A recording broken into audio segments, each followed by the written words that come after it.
Hey, so tonight we're going to talk about something pretty wild, what it was like to live in Edwardian England. And I'm not talking about just any old history lesson. We're going to find out what daily life was actually like for families from different social classes around 1905, when King Edward VII ruled Britain and everything was changing fast.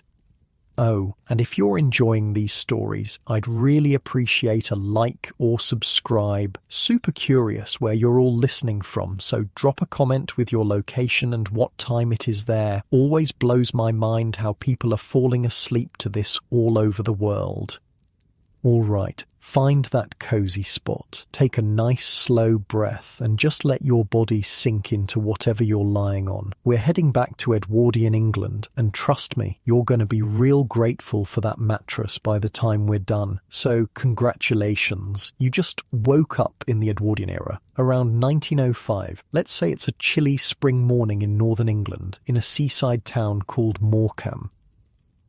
The first thing you notice is the silence. No traffic noise, no planes overhead, no hum of electronics, just the distant sound of seagulls and maybe a horse-drawn cart passing by outside. Your eyes slowly adjust to the dim light filtering through heavy curtains. The bed beneath you depends entirely on who you are in this world. Are you wealthy, middle class, or one of the millions of working class people just trying to get by? Let's say you're from the upper middle class. Lucky you. You're waking up in a massive 4-poster bed with a feather mattress so soft it's like floating on a cloud. The sheets are crisp linen, changed daily by housemaids. Several thick blankets and a heavy eiderdown quilt keep you warm since there's no central heating. Your bedroom is spacious with high ceilings. A fire was lit earlier by a servant taking the chill off the room. The walls are covered in William Morris-style floral wallpaper, a soft sage green with delicate pattern. There's expensive wooden furniture, a wardrobe, dressing table and washstand with a porcelain bowl and jug. The rug underfoot is thick and warm when you step out of bed. If you need to pee, good news. As a wealthy Edwardian, you might actually have a bathroom. Indoor plumbing is still a luxury, but the houses of the well-to-do are starting to have actual bathrooms with flushing toilets. No more chamber pots for you. Well, not usually. But what if you were middle class? The bed is still comfortable, but smaller. Maybe a simple wooden frame with a decent mattress. The sheets are clean, but not changed as frequently. Your bedroom is cozy rather than spacious, and the furnishings are good quality, but not extravagant. You might have to share the bathroom with family members, and hot water is a precious commodity that requires planning. And if you were working class, well, that's a whole different story. You might be waking up in a small terraced house in a bed shared with several family members. The mattress is lumpy and thin, stuffed with whatever was affordable: straw, old rags, or if you're lucky, horsehair. The blankets are patched and mended many times. The room is cold, no fire here, and you can see your breath in the air. No bathroom, of course. Working-class families used chamber pots at night, emptying them into outdoor privies in the morning. Imagine that walk of shame in the freezing cold, carrying a pot of your family's waste to dump it down the outdoor toilet. And if nature calls during the day, you're heading to that same outhouse whether it's sunny or pouring rain. That's the first thing to understand about Edwardian England, the massive gap between rich and poor. The lifestyle difference between the wealthy family and their grand house on the hill and the working class family in their terraced house was so extreme they might as well have been living in different centuries. So let's focus on 3 families: the Taylors, the Goldings and the Meadows. They've been dropped into Edwardian Morecambe, with houses assigned based on their ancestors' social standing. The Taylors find themselves in the wealthy upper middle class house. The Goldings are in the respectable middle class house, and the Meadows have landed in the working class terraced house. Each family faces the shock of adapting to a completely different way of life. For the Taylor family, the day begins with a knock on the door. It's their lady's maid for Mrs. Taylor and a valet for Mr. Taylor coming to help them dress. And yes, that was actually a thing. Wealthy Edwardians couldn't even put on their own clothes without help. "Good morning, madam," says the lady's maid, drawing back the curtains to let in the pale morning light. "I've laid out your morning dress. Would you like tea before you dress?" Getting dressed as a wealthy Edwardian woman was like gearing up for battle. First came the chemise, basically a simple slip, then the torture device known as a corset. Women were laced so tightly into these things they could barely breathe. The S-bend corset pushed a woman's chest forward and her hips back, creating that classic Edwardian silhouette. Next came the corset cover, then a petticoat or two, then the dress itself, usually a tailored skirt and blouse for morning wear. The skirt swept the floor, which was practical in one way, no need to wash your legs if nobody can see them, but collected all the dirt and horse manure from the streets. Add stockings, boots with dozens of buttons and elaborate hairstyles that required another person's help, and you can see why getting dressed took so long. Men had it slightly easier, but not by much. Formal shirts with detachable collars, cufflinks, waistcoats, pocket watches, perfectly pressed trousers, polished shoes, all of this required assistance from a valet. Now let's peek in on the Goldings in their middle-class home. Mr. Golding is an office clerk who takes his role as head of the household very seriously. There's no valet here. He dresses himself, though his clothes are still formal by today's standards. A suit, collar and tie just to have breakfast at home. Mrs. Golding is helping their youngest child dress while giving instructions to their single servant, a maid-of-all-work who is responsible for cooking, cleaning, and basically everything else. The middle-class Goldings could afford one servant, which was considered the bare minimum for maintaining respectability. And the Meadows family, they're waking up to the harsh reality of working-class life. At 6 a.m, there's a loud knocking on their window. It's the knocker-upper, a person whose job was to wake workers by tapping on their windows with a long stick. No alarm clocks here. The whole family shares one bedroom, with the parents in a small bed and the children on mattresses on the floor. It's freezing cold, no fire has been lit yet, and they dress quickly in the chill. Their clothes are simple, sturdy, and patched in places. No fashion statements here, just practicality. Breakfast shows the same stark differences. The Taylors sit down to a feast served by their butler and footman. Eggs, bacon, kidneys, toast, tea, and coffee. The food is served on fine china with silver cutlery, and the conversation is minimal and proper. The middle-class Goldings have a decent breakfast cooked by their maid, perhaps porridge, toast and tea. Mr. Golding reads the newspaper, while Mrs. Golding supervises the children's manners. "Elbows off the table, Jack," she reminds her son. The Meadows are lucky if they have bread and dripping, congealed fat from roast meat, or porridge. Tea is weak and might be reused several times to save money. There's no time to linger. Mr. Meadows needs to find work for the day as a general labourer, and 17-year-old Saskia has been sent to work as a scullery maid in the Taylor's grand house. After breakfast, the day truly begins. For the wealthy Taylors, there's not much to do. Mr. Taylor retires to his study to read the newspaper or handle correspondence. Mrs. Taylor might write some letters or plan menus with the cook. Their children are whisked away by a nanny who will oversee their education and activities. The wealthier you were in Edwardian England, the less you actually did. Having leisure time was a status symbol. Rich women weren't supposed to work. Their job was to look beautiful, maintain social connections, and supervise the running of the household, which really meant giving orders to the housekeeper, who then gave orders to everyone else. Rich men might have business interests, but many gentlemen of means simply lived off their investments or inherited wealth. Their days were filled with leisure activities, reading, shooting, riding, visiting their clubs in town, or socializing. The children of the wealthy barely saw their parents. They spent most of their time in the nursery with nannies and governesses. Children were expected to be seen and not heard, especially when company was present.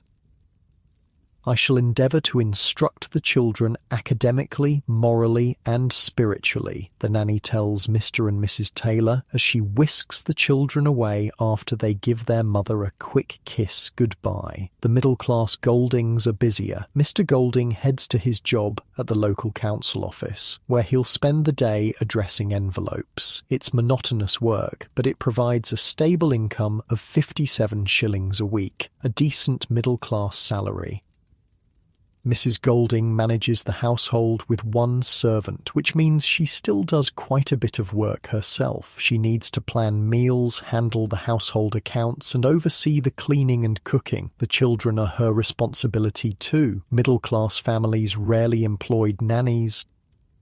For the working-class Meadows, life is a constant struggle for survival. Mr. Meadows spends his day looking for casual labour work, perhaps hauling rubble or making deliveries. If he's lucky, he'll earn 2 shillings for a day's back-breaking work.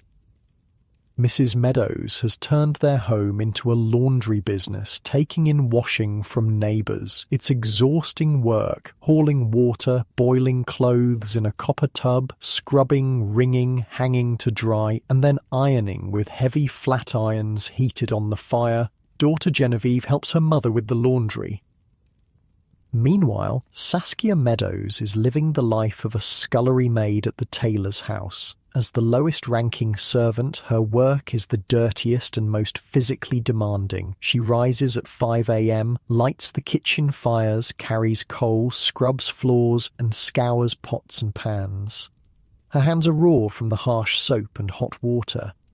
"You girls are 10 a penny," the stern housekeeper Mrs. McMullen tells her. "You will be chopping, filleting, gutting, plucking, and a lot of scrubbing." By midday, the differences in these families' lives are even more apparent. The Taylors sit down to a formal luncheon served by their staff. The meal is elaborate, several courses of meat, vegetables, and pudding, all served on the finest china. The middle-class Goldings have a simpler lunch, perhaps some cold meat and bread served by their maid. The working-class Meadows might have bread and cheese if they're lucky. Often, working-class families survived on tea and bread for most meals, with perhaps one hot meal in the evening. For Saskia, lunch is a quick bite in the servants' hall, leftovers from the family's meal, eaten standing up because there's too much work to do to sit down properly. Then it's back to the scullery for more scrubbing. You shift a bit, getting more comfortable as the afternoon unfolds. The warm weight of your blankets feels so good as you picture these Edwardian lives playing out before you.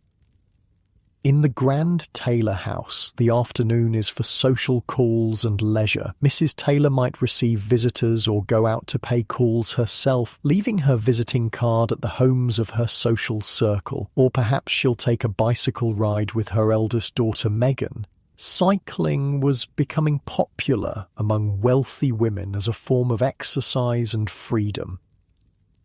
It's strange how after being locked in a house you feel like you just got this bit of freedom, Adele Taylor says to her daughter as they pedal through the park, enjoying a rare moment of independence. The middle-class Mrs. Golding spends her afternoon managing the household. There are menus to plan, accounts to balance, and children to supervise. Perhaps she'll do some needlework or read improving literature. Middle-class women were expected to be the moral centre of the home, setting an example of virtue and propriety.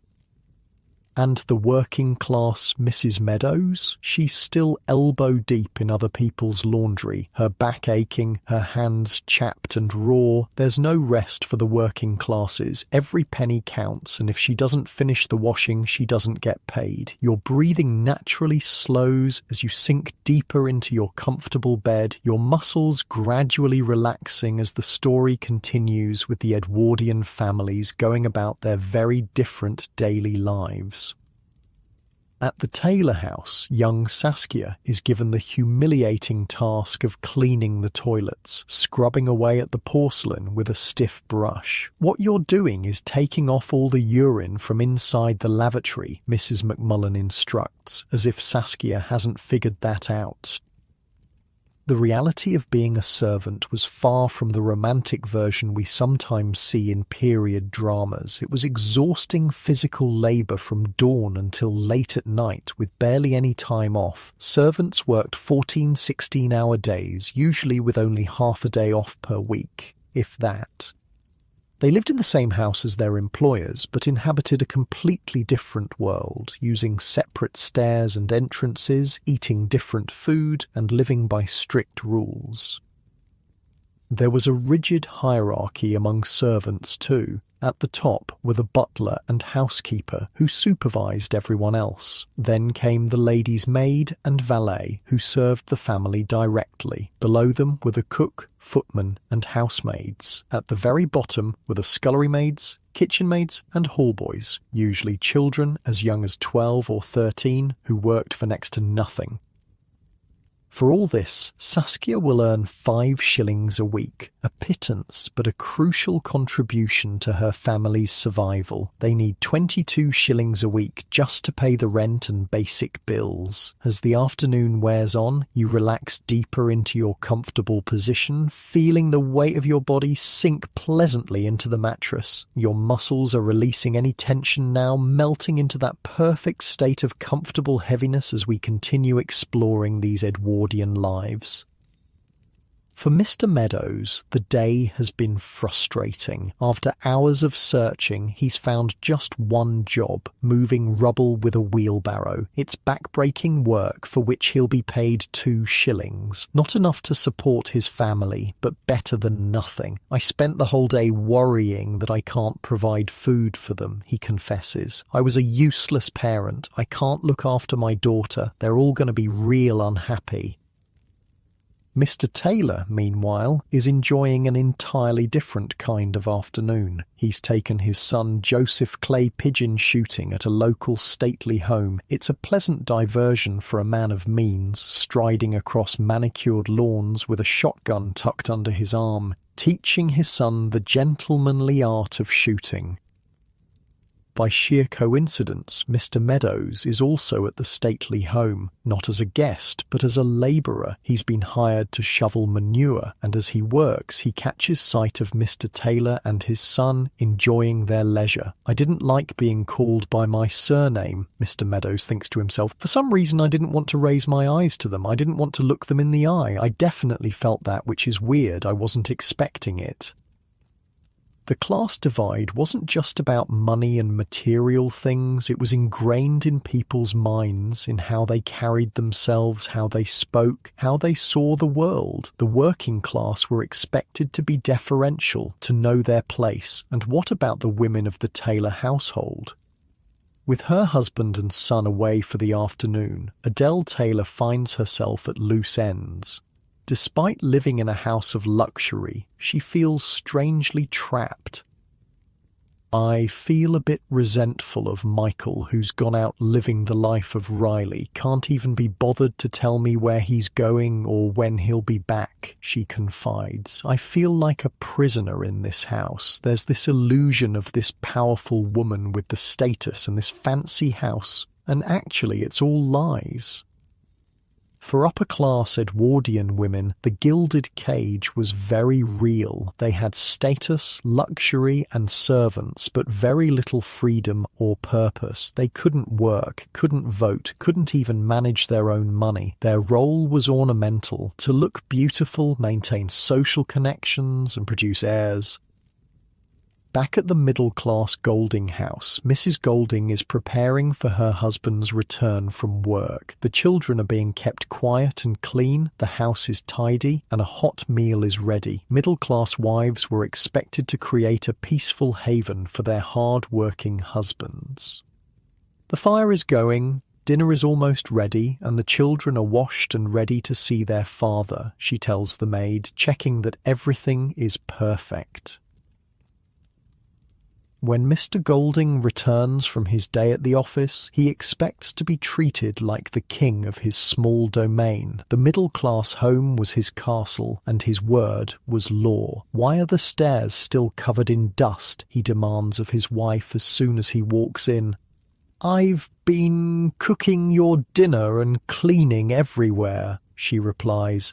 "Please don't speak back to me," he snaps, fully embracing his role as the Edwardian patriarch. In reality, behind the proper facade, middle-class marriages were often partnerships, with wives managing the household budget and making many day-to-day decisions. But publicly, the husband's authority was absolute. For the children, life in an Edwardian household was very different from today. Children were expected to be obedient and respectful, speaking only when spoken to. Physical discipline was common. Spare the rod and spoil the child was the prevailing wisdom. "Jack, would you like to take your elbows off the table, please?" Mr. Golding tells his son during dinner. When the child starts to cry, his father is unmoved. He needs to understand that this was the way it was, he tells his wife. "I would like to think that they will appreciate how important it was to behave properly." For the Meadows children, childhood was even harsher. Working-class children were often put to work as soon as they were physically able. As young as 10 or 11, many left school by the age of 12 to contribute to the family income. They grew up fast, exposed to the harsh realities of life with little protection. As evening approaches, the three families prepare for dinner, each in their own way. For the Taylors, dinner is a formal affair. They dress for the occasion, evening gowns for the women, black tie for the men, and are announced by the butler as they enter the dining room. The table is a work of art, laid with damask linen, fine china, crystal glasses, and silver cutlery. Every place setting has multiple forks, knives, and spoons, each with its specific purpose. The meal consists of numerous courses: soup, fish, meat, vegetables, dessert, cheese, all served by footmen who stand silently behind each diner, anticipating their needs. Conversation is proper and restrained. Topics like politics, money, or anything controversial are avoided. Instead, they discuss art, literature, or harmless gossip about their social circle. The middle-class Goldings also sit down to a proper dinner, though much simpler than the Taylors. Their maid serves the food, perhaps a joint of meat with vegetables, followed by a pudding. Mr. Golding sits at the head of the table, serving the meat, while Mrs. Golding serves the vegetables. The children are expected to eat everything on their plates and not speak unless spoken to. And the Meadows family, their evening meal is simple and sustaining. Perhaps a stew with whatever vegetables they could afford, bread to fill hungry stomachs, and tea. They all eat together in their small kitchen, gathering around the table that serves as the centre of family life. Despite their exhaustion from a day of physical labour, this might be the happiest time for the working-class family. They share the small triumphs and disappointments of their day, supporting each other in their struggle to survive. Basically, we've just got to dig in, dig deep, and get on with it, Mr. Meadows tells his family as they eat their modest meal. And the only way you can do that is by almost slightly switching off. After dinner, the evening entertainments begin, as different as the families themselves. Mr. Taylor leaves his home again to attend the local music hall, where he'll sit in a private box, separated from the common folk in the stalls below. It's lonely up there in his box, watching the lively crowd below enjoying themselves together.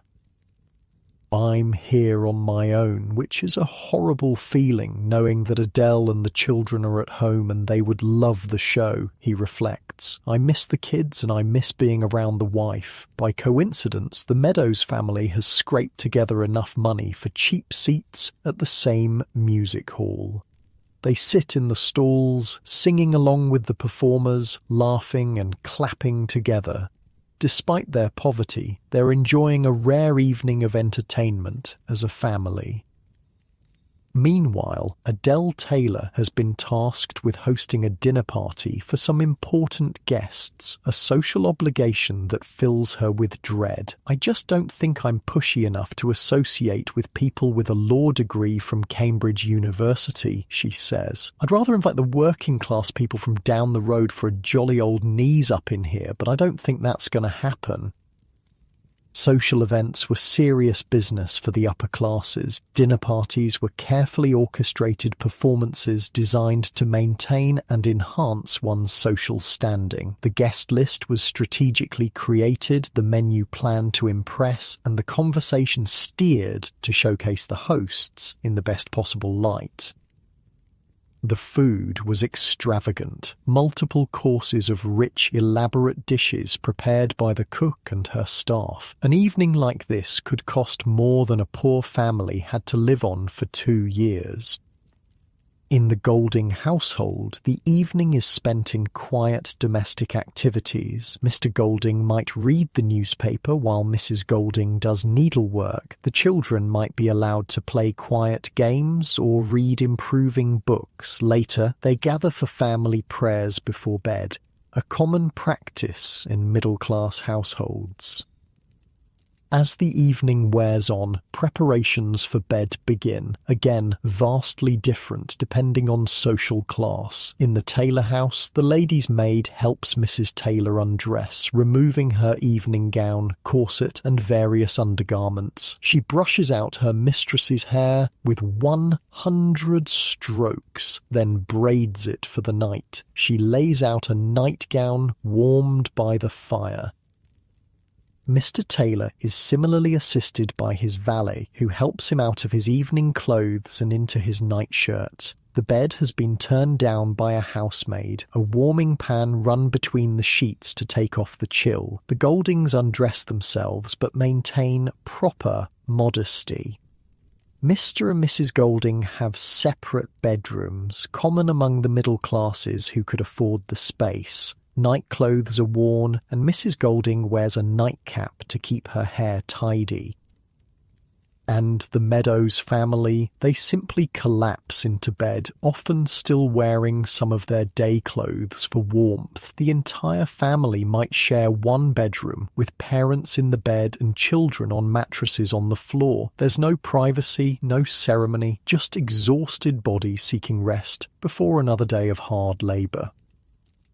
But before they can sleep, there are a few more tasks for the servants in the Taylor household. Saskia, now promoted to housemaid to help with the dinner party, is absolutely exhausted. She's been on her feet since 5 a.m, running up and down stairs, carrying heavy trays, washing endless dishes. Her sister Genevieve, who was brought in as a temporary scullery maid, has managed to break a china cup worth 9 pence, almost a day's wages. This is taken out of our wages on a serious note, Saskia scolds her. We're probably going to be back to nearly zero, so I'm not very happy, and my parents are going to be livid. For servants, such accidents could be financially devastating. They were responsible for any breakages, with the cost deducted from their already meagre wages. The fine china and crystal that the wealthy took for granted represented days or weeks of a servant's salary. The last tasks of the day include laying the fires for the morning, turning down beds and preparing hot water bottles for the family. Only then can the servants retreat to their quarters, usually sparse attic rooms with minimal furniture and no heating. The contrast between upstairs and downstairs was stark. While the family enjoyed spacious bedrooms with fine furniture, fireplaces, and thick curtains, servants slept in cold, bare rooms under the eaves. Their beds were narrow and hard, with thin blankets and flat pillows. The first few days until we got our act together, it was just awful, Mr. Meadows reflects on their working-class experience. And then we kicked in, and we made it work, but we could have easily gone the other way. We've just gone home, actually. As you lie there, feeling the comfortable weight of your own blankets, you might be thinking about how lucky we are today. Central heating, indoor plumbing, washing machines, dishwashers, all the conveniences we take for granted would have seemed like miracles to people in Edwardian times. Even the poorest homes today have amenities that the wealthy of 1905 couldn't imagine. The physical labour that dominated most people's lives has been largely eliminated by technology. The rigid class divisions that determined every aspect of Edwardian life have softened, if not disappeared entirely. And yet, some things remain remarkably similar. Families still gather around tables to share meals and stories. Parents still worry about providing for their children. We still seek entertainment, connection, and meaning in our lives. The Edwardian era was a time of enormous change. The old Victorian values were beginning to crumble. Though slowly, women were starting to demand the right to vote and work. Technology was transforming homes and workplaces. The rigid class system was facing challenges from a growing labour movement. In just a few years, World War I would sweep away much of the old order, accelerating changes that were already underway. The grand houses would lose their armies of servants as young men went off to war and young women found better-paying work in factories. The social certainties that defined Edwardian life would never fully recover. But on this particular evening in 1905, the old order still stands. The three families, Taylor, Golding and Meadows, prepare for sleep in their very different circumstances, unaware of the changes that will transform their world in the coming years.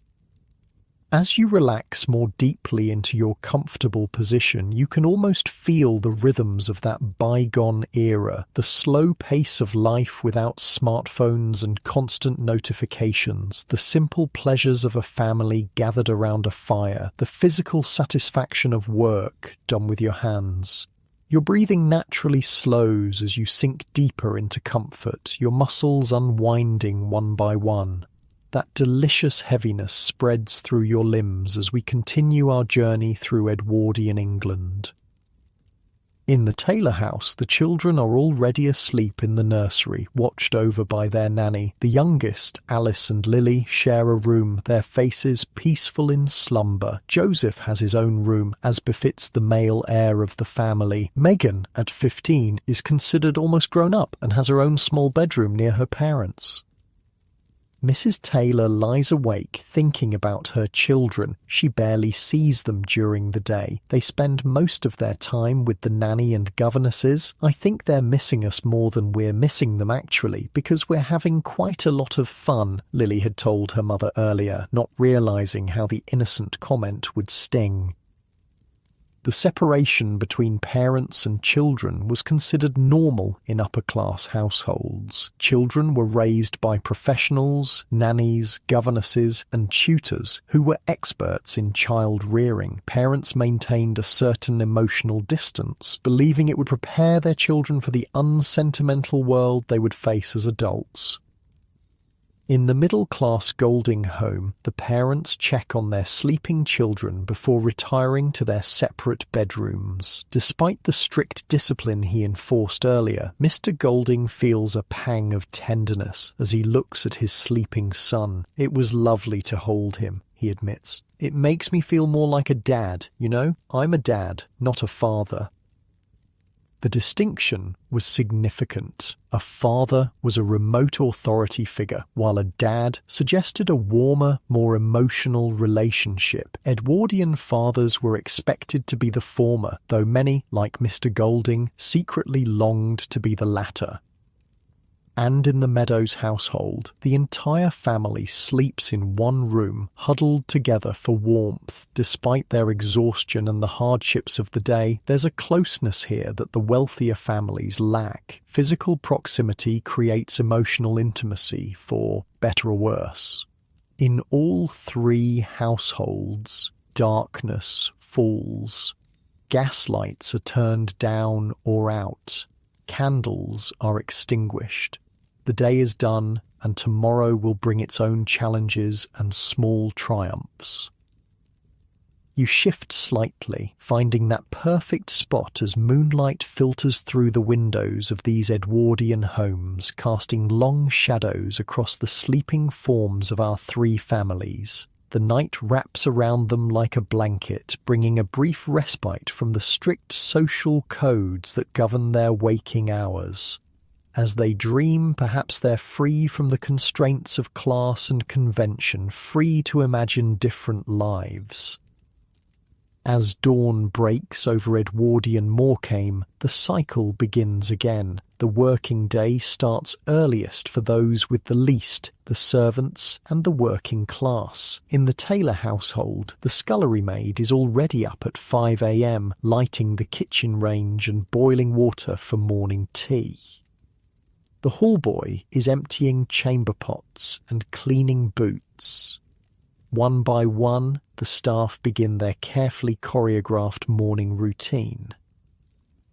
The hierarchy below stairs was as rigid as the one above. The butler and housekeeper ruled their respective domains with absolute authority. The butler, Mr. Dowding, oversees the male staff, footman, hallboy, and any outdoor staff like gardeners. The housekeeper, Mrs. McMullen, manages the female staff, ladies' maid, housemaids, kitchen maids, and scullery maids. The position of scullery maid is not, of course, one of high rank, nor is the payment for her services large, was how Mrs. Beeton described it in her famous book of household management. That was quite an understatement. Scullery maids did the dirtiest, most physically demanding work in the house for the lowest pay. For Saskia Meadows, the morning comes too soon. Her bones ache from yesterday's labour, her hands are raw from harsh soap and hot water, and she's desperately homesick, but there's no time for self-pity. She has fires to light, floors to scrub, and countless pots and pans to clean before the cook arrives to start breakfast. You must then set about cleaning the kitchen passages, the pantries, the kitchen and scullery, Mrs. McMullen instructs her. When the chef de cuisine arrives in the kitchen at 7:30, you will be expected to curtsy and bid him good morning. In the Meadows household, the day begins with another loud knock on the window from the knocker-upper. The family rises in the cold, dark room, dressing quickly under the blankets to avoid the chill. There's no time for a leisurely breakfast. Mr. Meadows needs to be out early to find work, and Mrs. Meadows has washing to do.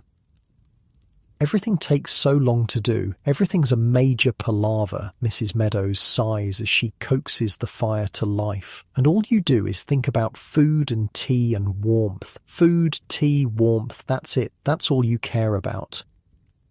For the middle-class Goldings, the morning is more civilised, but still follows a strict routine. Their single servant, a maid-of-all-work, rises early to light the fires and prepare breakfast. Mr. Golding expects his newspaper and perfectly cooked eggs before he leaves for work.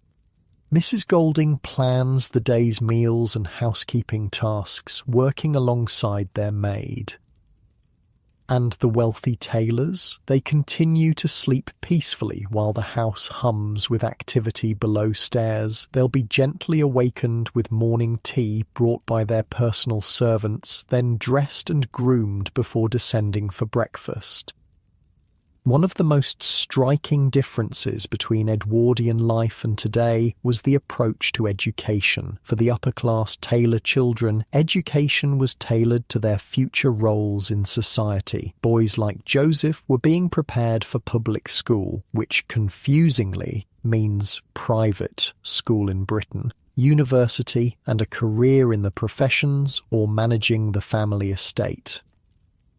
Girls like Meghan were educated in the accomplishments that would make them attractive marriage prospects: music, art, languages, and deportment. Academic subjects were considered less important for girls who were expected to marry well rather than pursue careers.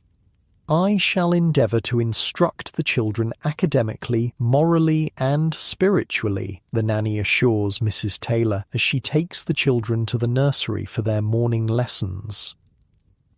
The middle-class Golding children attend a local day school. Education was valued in middle-class families as the route to maintaining or improving social position. Boys might be trained for professions like law, medicine, or the church, while girls were still primarily educated to be good wives and mothers.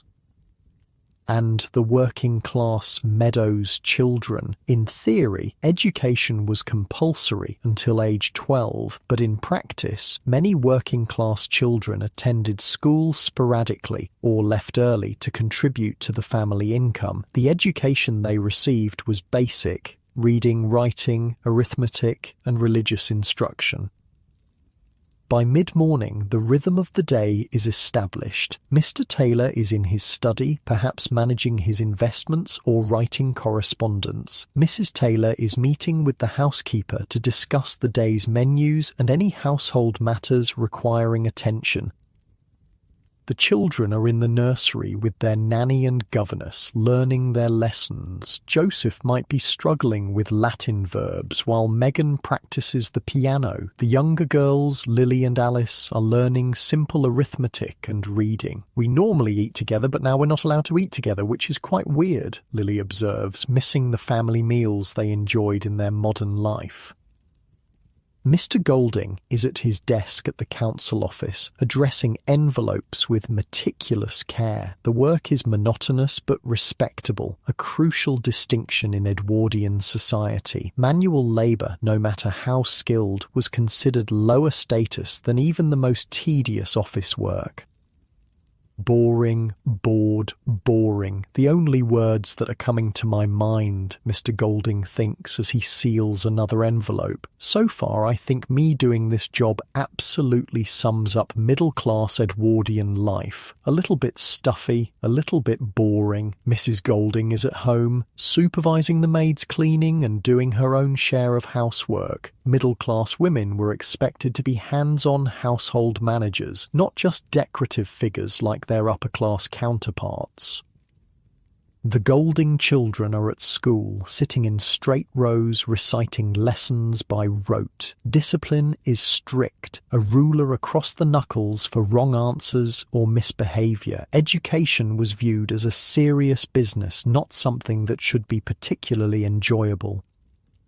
And the Meadows family? They're all working. Mr. Meadows has found a day's labour hauling bricks at a construction site. Mrs. Meadows and daughter Genevieve are doing laundry at home, a gruelling process that takes all day and earns them a few shillings.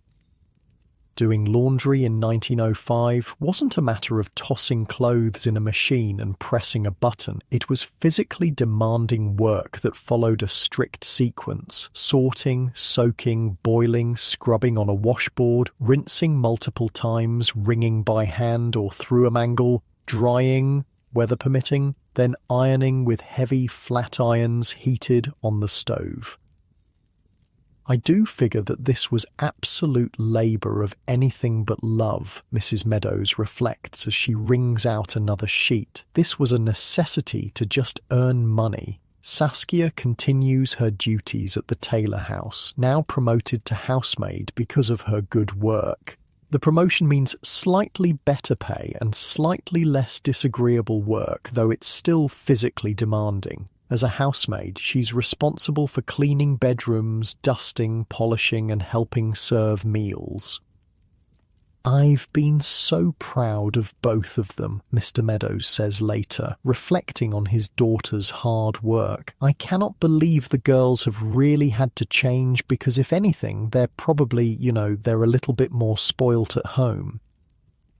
Lunchtime approaches, and again the differences in the family's experiences are stark. The Taylors enjoy a proper luncheon served by their staff. The middle-class Goldings have a simple but adequate meal. The Meadows might have bread and cheese if they're lucky. Health and hygiene varied dramatically based on social class too. The wealthy Taylors enjoy the luxury of a bathroom with hot and cold running water, still a relative novelty even in upper-class homes. They bathe regularly, have decent nutrition and access to doctors when needed. The middle-class Goldings have a bathroom but use it sparingly. Hot water requires effort to heat, so full baths might be a weekly rather than daily occurrence. Still, they maintain good hygiene and can afford medical care for serious illnesses. For the working-class Meadows, bathing is a major undertaking. With no bathroom, they use a tin tub in front of the fire, with water heated in kettles on the stove. The entire family might use the same bath water, starting with the father and ending with the youngest child. By the end, the water is cold and dirty. "We had a tin bath in our bedroom which was in the attic, and we had a lot of stairs to take our hot water up," recalls one maid from the era. This was true for many working-class families as well. The physical labour just to maintain basic cleanliness was exhausting. Disease was a constant threat in Edwardian England, particularly for the poor. Tuberculosis, typhoid, scarlet fever and diphtheria claimed many lives. Infant mortality was high. About 1 in 7 babies died before their first birthday, and the rate was even higher in poor areas. Diet varied enormously too. The Taylors enjoy an abundance of rich, elaborate foods, multiple courses for each meal, with meat featuring prominently. Their diet might actually be less healthy than we'd consider ideal today, heavy on meat, sauces and sweets, light on vegetables. The middle-class Goldings eat well, but more simply. Meat might appear once a day rather than at every meal. Vegetables, bread, and porridge form the staples of their diet. The working-class Meadows subsist on the cheapest, most filling foods: bread, potatoes, tea, and perhaps a small amount of meat or cheese. Malnutrition was common among the poor, contributing to their generally poorer health and shorter life expectancy.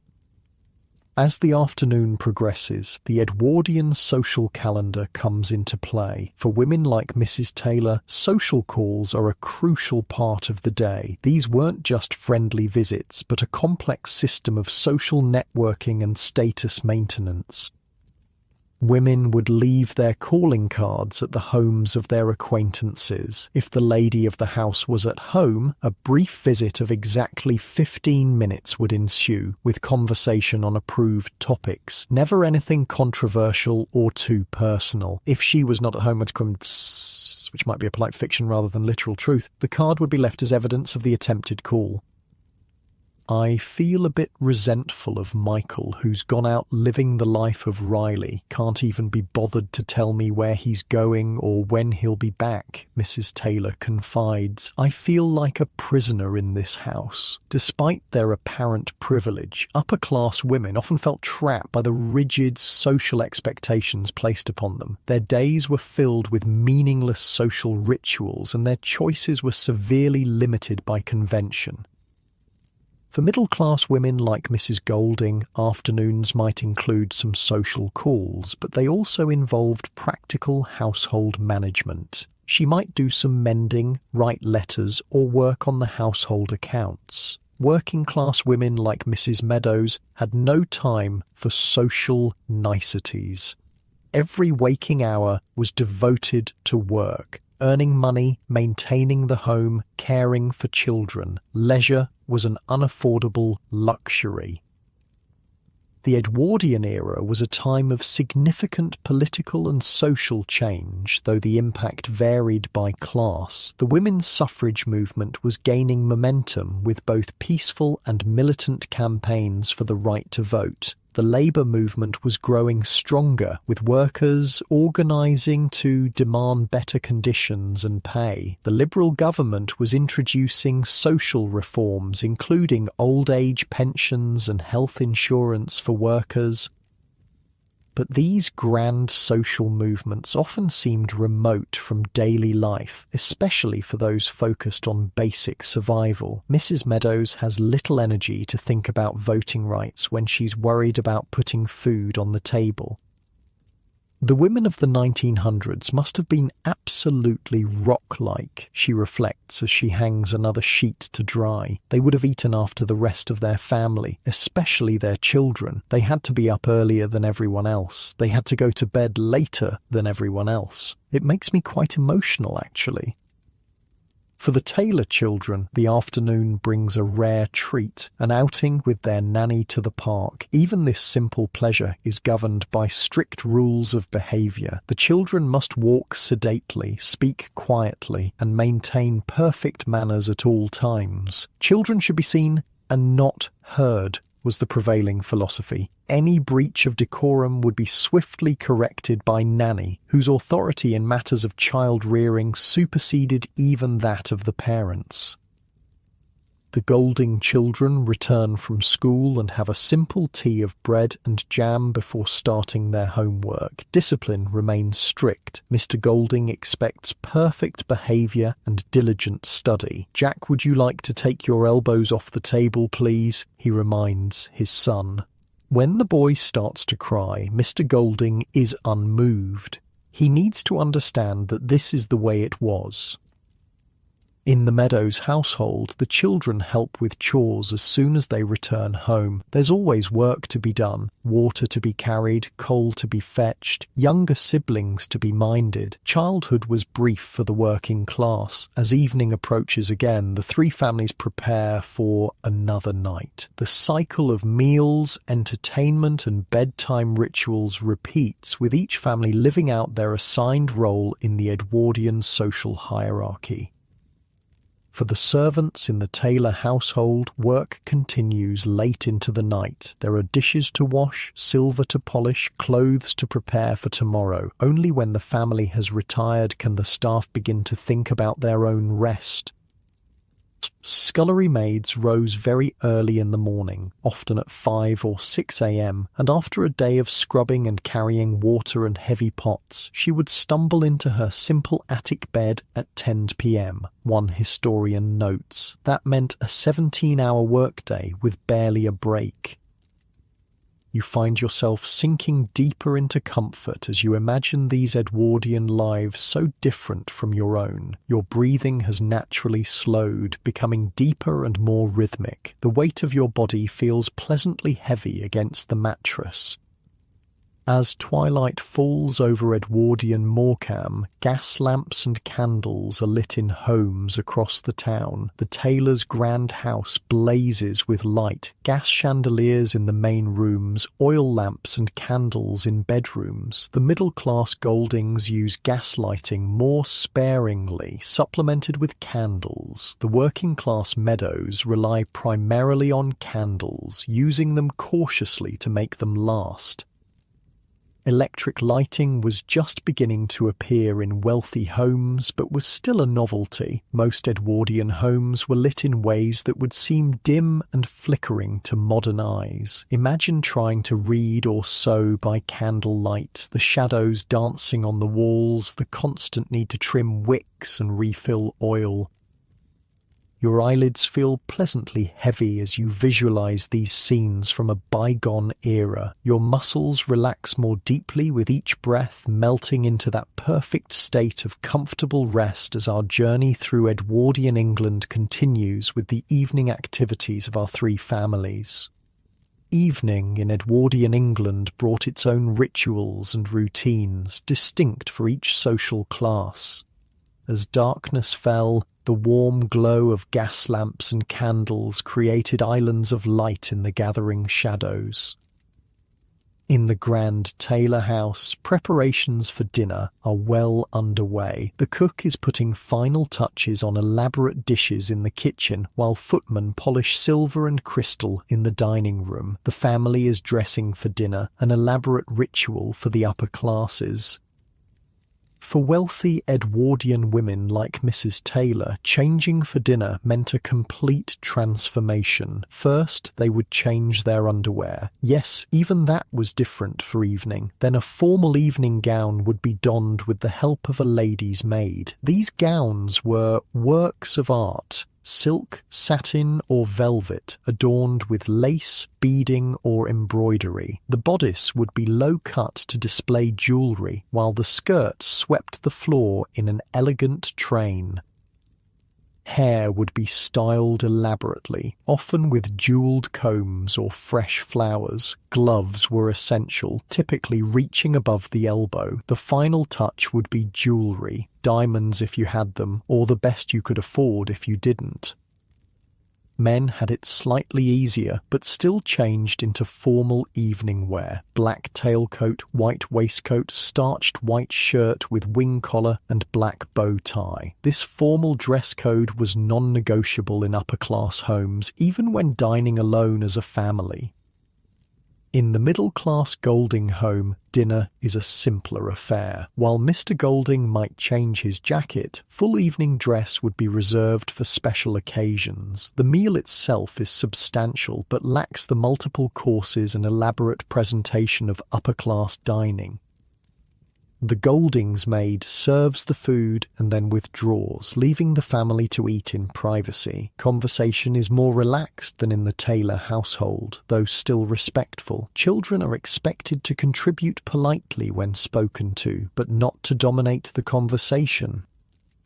I think it would be nice to actually be able to talk to my children whenever I fancy talking to my children, Mr. Golding reflects, finding the strict Edwardian parenting style challenging, holding them whenever I want to hold them, cuddling them when they're sad, and just having a conversation would be nice because we're not even allowed to do that. And the working-class Meadows family, their evening meal is eaten together around the kitchen table, often a simple stew or soup that could be kept warm on the stove. Despite their exhaustion, this might be the most relaxed and happy time of their day, a chance to be together without the watchful eyes of employers or the demands of physical labour. After dinner, Edwardian families entertained themselves in ways that would seem quaint to us today. No television, no internet, no smartphones, just conversation, music, games, and books. In the Taylor household, after-dinner activities are segregated by gender. The gentlemen remain at the table for port and cigars, discussing politics, business, or sports, topics considered unsuitable for ladies. The women withdraw to the drawing room for coffee and conversation about safer subjects, fashion, social events, or mild gossip about acquaintances. Later, the men join the women and there might be music, Mrs. Taylor or Megan playing the piano and singing perhaps. Card games like whist or bridge were popular, as were board games like backgammon or chess. Reading aloud was another common entertainment. The works of Dickens, Trollope, or the newer sensation H.G. Wells might be shared, with each family member taking turns to read a chapter. Poetry was also popular. Tennyson, Browning, or Kipling might feature in an evening's entertainment. The middle-class Goldings enjoy similar pastimes, but on a more modest scale. Their piano might be an upright rather than a grand, their books might be borrowed from a lending library rather than purchased, but the patterns of their evening entertainment would be recognisable to their wealthier neighbours. For the working-class Meadows, evening leisure is simpler still. They might sing together. Working-class homes often had a cherished family songbook, if not an actual piano. Storytelling was common, as were simple card games or checkers. If someone in the family could read well, They might share a newspaper or a penny dreadful, cheap, sensational fiction that was affordable even on a tight budget. Reading material varied by class, too. The Taylors might subscribe to serious newspapers like The Times and literary magazines like The Strand. The Goldings might read more popular newspapers like the Daily Mail, founded in 1896 and aimed at the new lower middle class, and magazines like Pearson's or the Windsor Magazine. The Meadows might read The People or Lloyd's Weekly News, papers aimed at a working-class audience with more sensational content and simpler language. Books were expensive. So many middle and working-class families relied on lending libraries. The public library movement was growing, thanks in part to the philanthropy of Andrew Carnegie, who funded over 660 libraries in Britain and Ireland. These provided free access to books for people who could never afford to build their own libraries. As the evening wears on, the youngest children are put to bed first. In the Taylor household, this is entirely the domain of Nanny. She supervises baths, a weekly rather than daily occurrence even for the wealthy, sees that teeth are brushed with salt or soda, toothpaste, as we know it was just becoming available, and hears prayers before tucking the children into bed. Remember that children should be seen and not heard, Nanny reminds them. You do not disturb Mama and Papa downstairs. In the Golding home, Mrs. Golding oversees the children's bedtime routine, perhaps reading them a story from a children's magazine like Little Folks or the Boy's Own Paper. Mr. Golding might come in to say good night, but emotional displays were generally discouraged. For the Meadows children, bedtime is a simpler affair. A quick wash at the kitchen sink, prayers said kneeling by the bed, then into the shared bed or mattress on the floor. Despite the lack of material comforts, there might be a treasured bedtime story or song. One area where the poorest families were as rich as the wealthiest. The adults stay up later, but not much. With no electric light to extend the day artificially, most Edwardians followed the natural rhythms of daylight. Bedtime might be 10 or 11 p.m., especially for those who needed to rise early for work. But before the household can settle for the night, there's the matter of securing the house. In wealthy homes like the Taylors', this was the butler's responsibility. He would check that all doors and windows were locked, that fires were safely banked or extinguished, and that gas lights were turned off. The middle-class Mr. Golding would perform this ritual himself, making his rounds of the house with a candle to check locks and fires. The working-class Meadows had fewer rooms to secure, but were equally careful. Fire was a constant danger in crowded terraced houses, and a single mishap could leave a family homeless. Home security was a serious concern in an age before reliable police protection. Wealthy homes might have elaborate locks and even primitive alarm systems. The butler often slept near the silver storage as an added precaution. Middle-class homes relied on good locks and perhaps a dog. Working-class families had safety in numbers. Crowded streets meant someone was always awake and watching. As the Edwardian day draws to a close, there's one more aspect of life to consider: how people maintained their health. Medical care in 1905 was rudimentary by our standards. There was no National Health Service, no antibiotics, no sophisticated diagnostic tools or surgical techniques. For the wealthy Taylors, illness would mean a visit from a private physician who would come to the house. Treatments were often ineffective or even harmful. Bloodletting was still practiced, and medications frequently contained alcohol, opium, or cocaine. Still, the wealthy had the best care available and could afford nursing and convalescence. The middle-class Goldings might also call a doctor, though perhaps a less prestigious one. They would be careful about the expense, as medical bills could quickly deplete savings. Home remedies would be tried first, with professional help sought only when necessary. For the working-class Meadows, illness was a calamity. A day of work lost was a day's wages lost. Doctors were unaffordable for many, so patent medicines and folk remedies were the first recourse. Charity hospitals and dispensaries existed, but treatment there could be rudimentary and humiliating. Many poor people suffered and even died from conditions that would be easily treatable today. The gap in life expectancy between rich and poor was stark. A boy born into a professional family in 1905 could expect to live to 54. One born to a labourer might live only to 38. Infant mortality was high across all classes, but significantly higher among the poor. Common diseases like tuberculosis, pneumonia, and typhoid claimed many lives. Children faced threats from diphtheria, scarlet fever, and measles. Even a simple infected cut could lead to blood poisoning and death before the discovery of antibiotics. As our three families settle for the night, they face these realities with the resilience that characterized the Edwardian era. They couldn't know that their world stood on the brink of unprecedented change. In less than a decade, the Great War would sweep away many of the certainties they took for granted.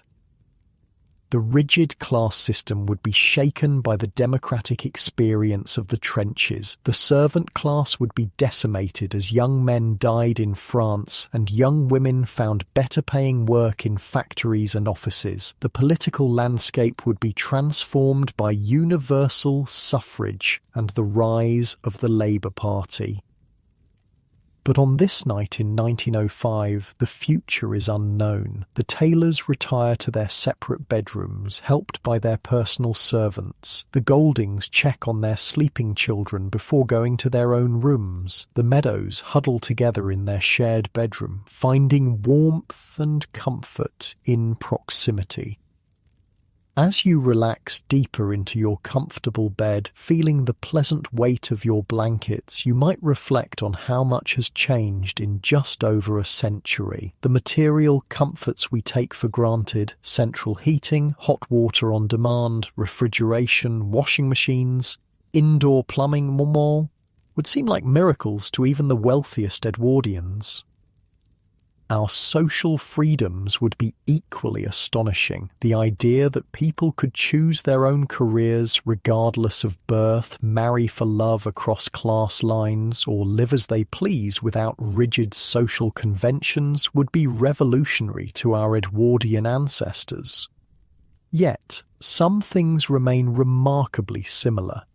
The love of parents for children, the comfort of family gatherings, the pleasure of stories shared in the evening, the fundamental human experiences transcend time and social convention. In the Taylor house, the last lights are being extinguished by servants. Mrs. Taylor lies in her comfortable bed, thinking about her children and wondering if the strict separation is really necessary. Mr. Taylor, in his adjacent but separate bedroom, finds himself missing the simple family closeness they enjoy in modern times. "I miss the kids, and I miss being around the wife," he admits to himself as he drifts towards sleep. There's any such word as the Edwardian family. In the Golding house, Mr. Golding makes a small rebellion against Edwardian convention. He slips into his son's bedroom and gives him a gentle kiss on the forehead, a display of affection that would be considered inappropriate for a proper Edwardian father. The Edwardian father needs to understand that it's not such a bad thing sometimes to show a bit of emotion, he thinks as he watches his son sleep. And in the Meadows household, despite their poverty and exhaustion, there's a closeness that the wealthier families might envy. They may lack material comforts, but they have an emotional intimacy born of shared hardship and physical proximity. "I think it pushed us to the maximum," Mr. Meadows reflects. "I think as a family, we did really well." As the night deepens over Edwardian Morecambe, silence falls on Albert Road. The only sounds are the distant crash of waves on the shore, the occasional clip-clop of a late-night cab, and the soft breathing of sleepers in their beds. The gulf between the classes remains vast, but in sleep all are equal. The wealthy tailors in their silk nightclothes, the respectable Goldings in their cotton nightshirts, and the working-class Meadows in whatever keeps them warm. All dream, all rest, all prepare for another day in the complex, stratified world of Edwardian England. Your breathing slows naturally as you imagine these scenes from a bygone era. Your body feels deliciously heavy against the mattress, muscles relaxing one by one. The gentle weight of your blankets feels so comforting, so secure. You shift slightly, finding that perfect position as we continue our journey through this fascinating time in history. The next morning dawns crisp and clear over Morecambe Bay. The routine begins again, servants rising first, preparing the house for the day, fires are lit, water is heated, breakfast is prepared. The rigid schedule of Edwardian life provides a framework that everyone understands and follows without question. For all its inequalities and restrictions, there was a certainty to Edwardian life that some might envy today. Everyone knew their place and their role. The rules, though sometimes stifling, were clear. There was a predictability to daily life that offered its own kind of comfort. Yet beneath the surface, change was brewing. Women were beginning to demand the vote and greater independence. Workers were organising for better conditions. New technologies were transforming homes and workplaces. The old certainties were already beginning to crumble, though few could see it clearly.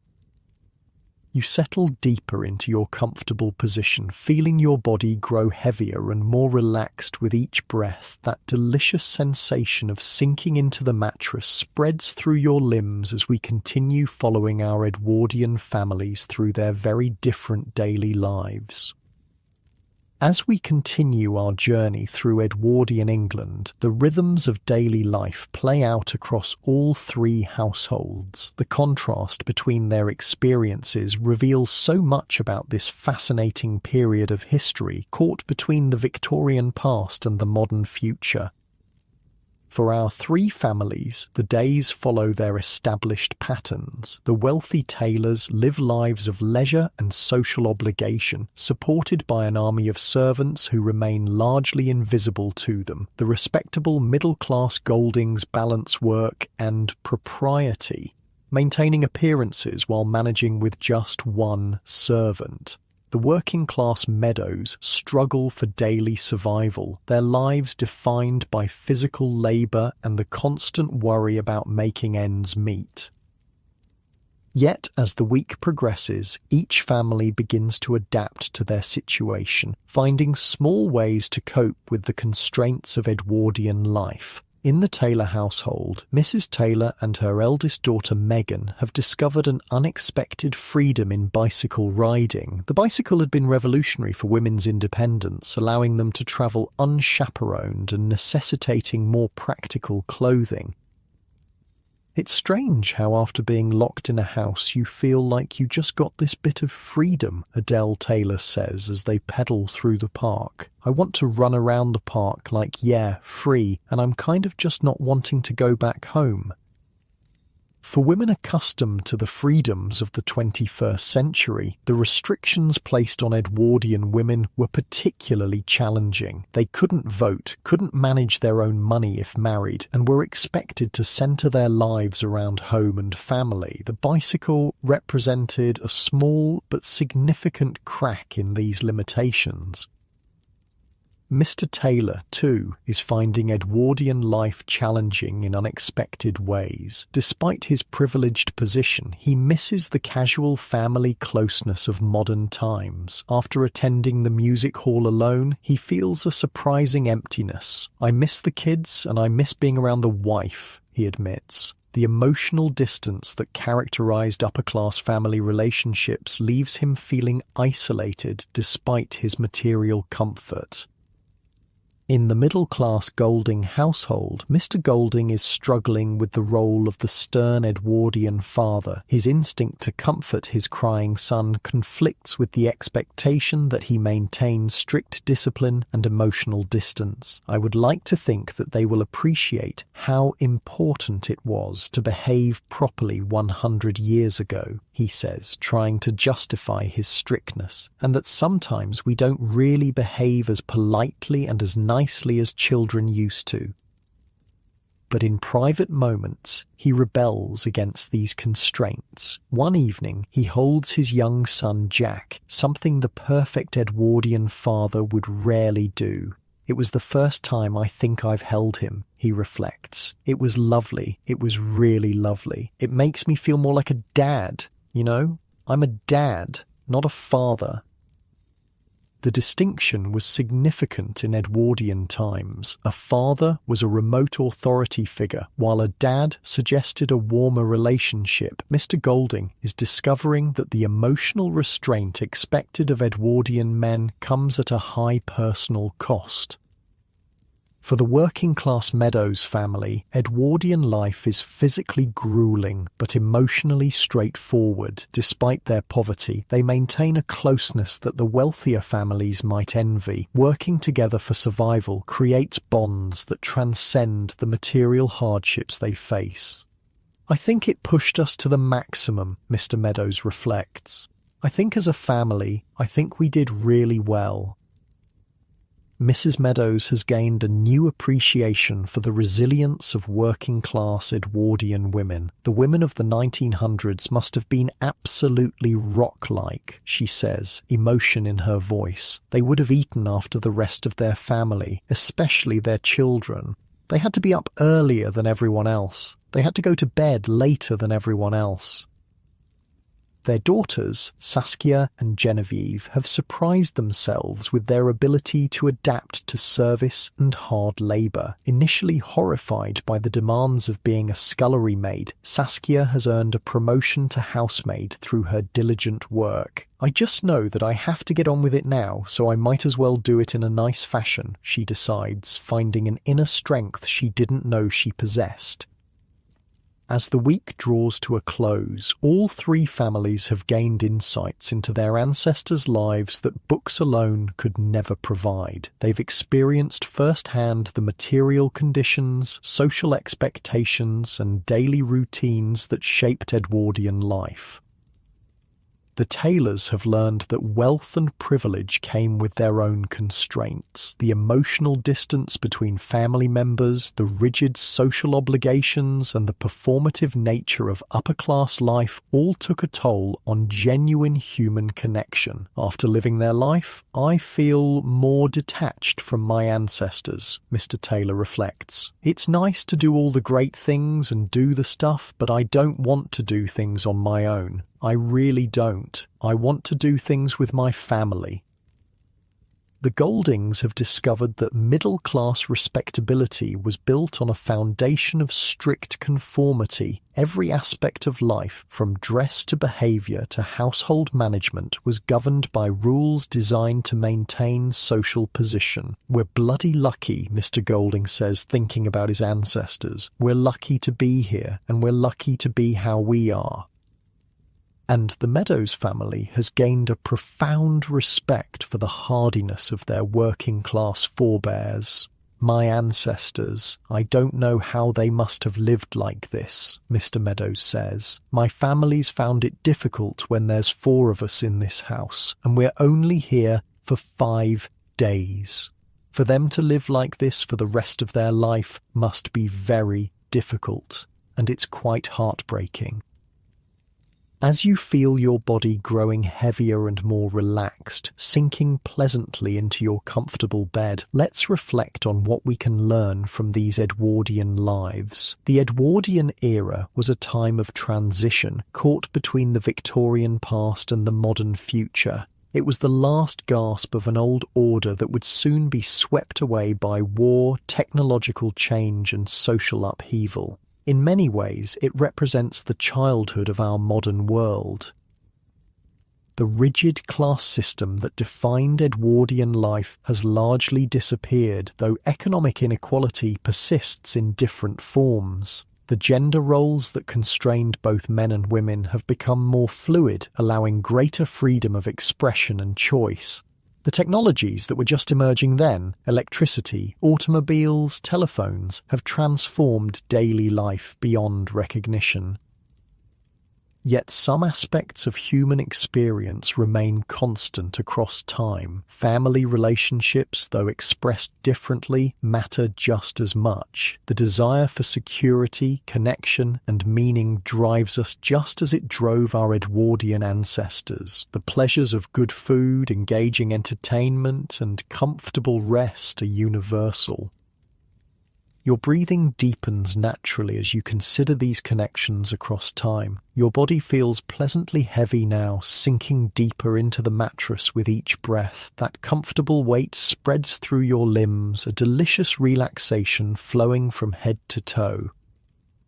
As our story of Edwardian life draws to a close, the three families prepare for their final night in 1905. In the Taylor house, the elaborate bedtime rituals are performed one last time. Mrs. Taylor is helped out of her evening gown by her lady's maid, her hair unpinned and brushed, her face cleansed with cold cream. Mr. Taylor's valet assists him with his nighttime routine in his separate bedroom. Their children are tucked into bed by Nanny, perhaps with a little more affection than strict Edwardian practice would allow. The youngest, Lily and Alice, whisper together in their shared room, reviewing the strange experience of living as their ancestors did. "I think when we go back home, I'm going to appreciate Mommy and Daddy more," Lily says softly. "I miss eating together and playing games and Daddy reading stories." In the middle-class Golding house, Mrs. Golding checks that the fire is banked safely for the night while Mr. Golding locks the doors and windows. Their children are already asleep, tired from a day of proper Edwardian behaviour and schoolwork. Mr. Golding pauses by his son's bed, breaking Edwardian convention to stroke the boy's hair gently. "I'm looking forward to actually being able to talk to my children whenever I fancy talking to my children," he thinks, "holding them whenever I want to hold them, cuddling them when they're sad, and just having a conversation." And in the working-class Meadows household, they huddle together in their shared bedroom, finding warmth in proximity. Despite the hardships they've endured, there's a satisfaction in having survived, in having met the challenge of living as their ancestors did. I mean, the real them. The real people who actually lived like this. It was the only life they knew, Mr. Meadows reflects. They didn't know any different, so I guess you just get on with it. As you breathe slowly and deeply, your eyelids begin to feel heavier. Each blink lasts a little longer, your eyes wanting to stay closed just a bit more each time. That's it, just allowing that natural heaviness to increase. Darkness falls over Edwardian Morecambe for the last time for our families. Gas lights are turned down, candles extinguished. The only sounds are the distant crash of waves on the shore and the soft breathing of sleepers in their beds. Your own breathing has found that perfect rhythm now, slow and deep and regular. With each exhale, you sink a little deeper into relaxation, your body becoming more and more comfortable. The Edwardian era itself was like a brief twilight, a moment of beautiful golden light before the long night of war and upheaval that would transform Britain forever. In 1905, few could imagine the changes that lay just ahead: the Great War, the Russian Revolution, the collapse of empires, the rise of new technologies and social movements. Our three families, nestled in their beds on Albert Road, stand at the threshold of this new world without knowing it. They are living through the end of one era and the beginning of another, just as we all do in our own lives, rarely recognizing the historical significance of our own times until long afterward. Your thoughts are becoming more distant now, gently drifting like clouds across a summer sky. Each thought is lighter than the last, less distinct, less demanding of your attention. As dawn breaks on the final day in 1905, our families will return to their modern lives, carrying with them new understanding of their ancestors and new appreciation for the freedoms and comforts they enjoy. They've glimpsed a world both familiar and foreign, recognizing parts of themselves in these Edwardian lives while also seeing how much has changed.